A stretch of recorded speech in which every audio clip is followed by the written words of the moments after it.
Friends, ఈరోజు గిరి ప్రదక్షిణ కదా చూద్దామని నేనైతే గోశాలకు రావడం జరిగింది. మనం ప్రజెంట్ అయితే గోశాల దగ్గర ఉన్నాం. ఇప్పుడు సమయం మధ్యాహ్నం 12:20 అయ్యింది ఫ్రెండ్స్. చూడండి, ఆ సమయం అంటే మధ్యాహ్నం 12:20 సమయంలోనే జనాలు ఎంతమంది తండోపతండాలుగా రావడం జరిగింది.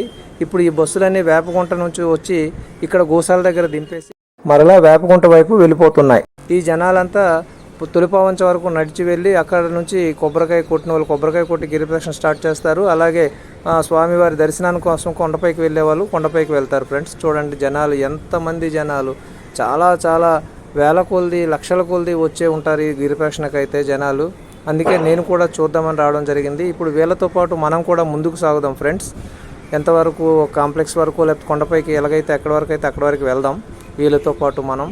చూడండి ఫ్రెండ్స్, జనాలు ఒకరినొకరు కలుపుకొని మాట్లాడుకుంటూ వెళ్ళడం జరుగుతుంది. మనమైతే ప్రజెంట్ ఇప్పుడు సింహాచలం కాంప్లెక్స్ ఏరియా దగ్గరలో ఉన్నాము.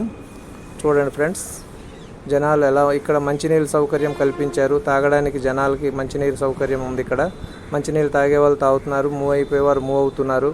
అలా ముందుకు వెళ్తున్నాం మనం. చూడండి ఫ్రెండ్స్, ఎండ తీవ్రతను కూడా లెక్క చేయకుండా ఎండ తీవ్రత అయితే చాలా ఎక్కువగా ఉంది.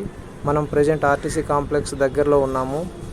అలా ముందుకు వెళ్తే ఇప్పుడు మనం తులిపావంచ ఏరియాకి రావడం జరిగింది. ఇది తులిపావంచ దగ్గర పరిస్థితి ఫ్రెండ్స్.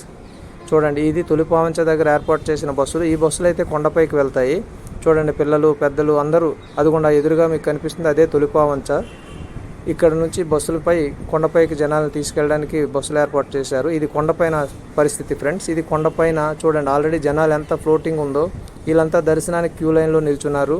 చూసారా, వీళ్ళంతా దర్శనం కోసం ఎదురు చూస్తున్నారు. ఈ వీడియో మీకు నచ్చితే లైక్ చేయండి, షేర్ చేయండి, సబ్స్క్రైబ్.